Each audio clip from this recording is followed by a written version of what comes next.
Donc, sans attendre, on va commencer donc, le débat en espérant que Christian Delage va nous rejoindre rapidement. J'ai le très grand plaisir d'accueillir ce soir Fabien Lacoudre, un des réalisateurs. Comme je vous disais, Sarah Pic n'a pas pu se joindre à nous ce soir. Et donc Ricardo Parvex, comment on dit, membre voilà, de l'association des ex-prisonniers politiques chiliens donc, en France. Et puis donc Christian Delage, qui j'espère nous rejoindra très prochainement. Donc le film que vous avez vu est issu d'un certain nombre d'archives. Donc sans attendre, Fabien, vous allez peut-être pouvoir nous expliquer quelles sont ces archives que vous avez utilisées et comment. Oui, alors effectivement, on a commencé donc ce projet de réaliser un film quand on a appris qu'en 2010, en décembre 2010, allait se tenir le procès de la junte militaire chilienne. Alors au départ, on ne savait pas exactement sous quelle forme on allait réaliser le film parce qu'il n'était pas sûr qu'on obtienne les archives du procès filmé.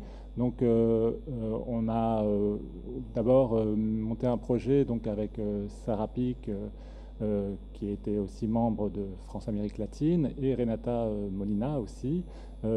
Et on a progressivement monté ce projet autour du procès, et c'est à la suite, lors de la clôture du procès, on a pu faire la demande au tribunal d'obtenir les archives, ce qu'on a pu obtenir.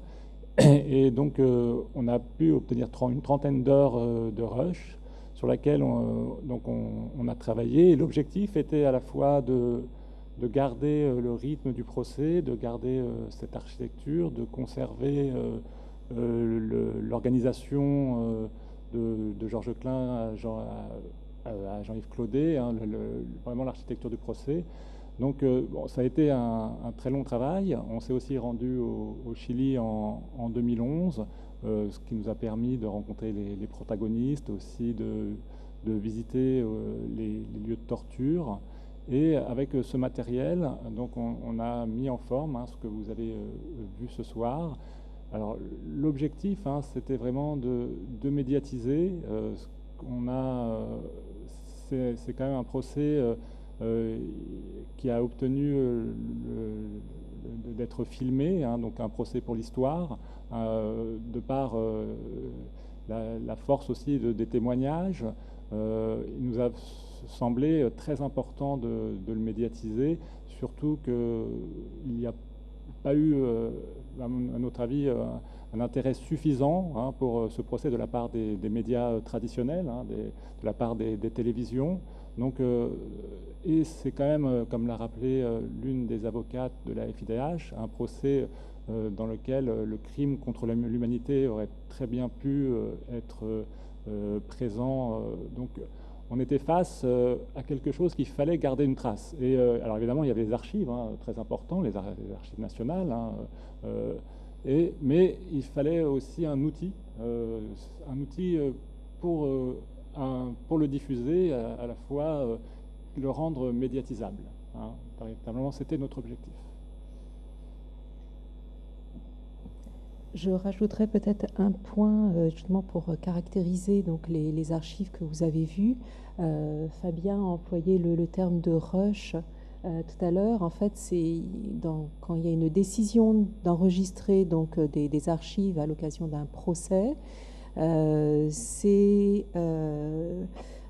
l'enregistrement est donc intégral de l'ensemble de la procédure, enfin du procès. Il n'y a aucune coupe et donc il n'y a pas de rush. C'est-à-dire qu'il n'y a que les archives historiques qui sont produites au fur et à mesure que le procès se déroule. Donc c'est une procédure un petit peu particulière et qui prend l'appellation d'archives audiovisuelles de la justice. Et je préciserai également qu'il n'y a pas que les archives audiovisuelles de la justice finalement que vous avez utilisées. donc celles qui sont conservées aux Archives nationales, mais vous avez aussi inséré des vidéos donc, de l'INA. Hein. Peut-être que vous pouvez nous dire un mot de...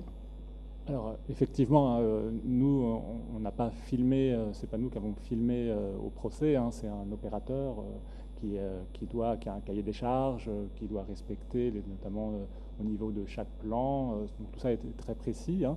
Et nous, effectivement, on a dû couper, hein, par contre, on a coupé en faisant attention de garder à la fois l'équilibre du procès, les propos, hein, et à la fois garder les témoins de contexte, et aussi les témoins, hein, de ceux de la barbarie, hein, de ceux qui ont vécu la barbarie de la junte. Et donc on avait donc des coupures, et pour mettre des plans de coupe, justement cacher aussi ces coupures, et puis aussi donner à voir des images d'archives. On a récupéré effectivement une série d'images d'archives de l'INA, et on a ajouté aussi des plans qu'on a réalisés nous-mêmes lorsqu'on est allé au Chili en 2011. Hein. Donc ça, c'était à la fois pour compléter, et puis aussi permettre des respirations, un peu de sortir le spectateur de la salle d'audience parfois, hein, et aussi hein, pour, comme il nous fallait rythmer le documentaire, de l'utiliser tout simplement en plan de coupe. Hein, ça c'est vrai, oui.